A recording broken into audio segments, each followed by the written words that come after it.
Do you think you're hit with hail and need to do a quick inspection of your property? You don't always necessarily need to call a professional. You can just do a simple ground inspection by yourself. We are here doing a roof replacement due to hail damage. It was a total loss here. We're replacing it. It's been about a month, a little over a month since we met the adjuster out here, and I want to show you some of the things to look for that you can simply do at your house. Walking around the ground from about waist high up on your soft metal, your gutter downspouts and things, up. You don't want to be down the area where like lawnmower debris hit it. What you're looking for is little dings and divots in this. Typically, it will be out of your prevailing winds. So our storms here come out of the southwest area here.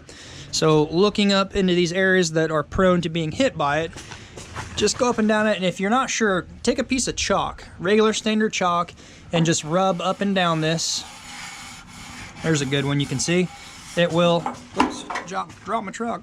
Right here, see that ding in there? There's another small one, maybe a little bit there, but it really pops out real easy. So that's something you can do yourself, real easy to check. And then you can go up on the roof. I'll show you a couple other things up there when it comes to soft metal B-vent flue caps and box vents, things like that. It's all evidence to go prove that you do have hail damage.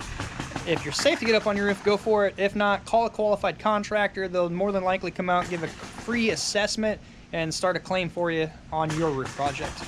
Here's another thing you can check for on top of the top side of the gutters, downspouts and things, are the gutter guards. If they're aluminum and soft, or if they're plastic and brittle. You've got some areas where the hail has actually just cracked and broke. So that's definite indication of hail. It's all around the whole front here. So again, it's more evidence, it's more stuff that is not in its original condition. It's been damaged due to the hail event and the storm. So it's another thing to point out, make sure that your insurance company, adjusters, whoever is aware to verify if it's damaged, they get it put on there to get covered. So checking more of your soft metal, your box vents up here. Not all roofs will have this typical style, but you can kind of see some with the eye here. But if you're not sure, again, just take your chalk and just gently rub it over it. You can see there's clearly a spot that's been smashed in right here. You can see where a good ding to it happened. You can see there's a couple other little spots there. They do have hail damage, but another one that's really defined, really good, is this. I may not even need to chalk that thing up. I know the sun's kind of making it hard to see with the reflection, but you just rub this over it here and it's gonna just show some big dings on here.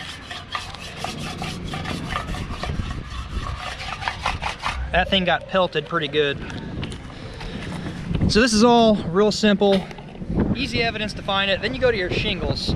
The shingles are a little bit harder. It takes much bigger hail to damage your shingles. And again, with the shingles, if they are damaged, most manufacturers will say they're not on the hook and their warranty is now void. So if you are unsure, check, get a contractor out. If you need to file a claim and get your roof replaced.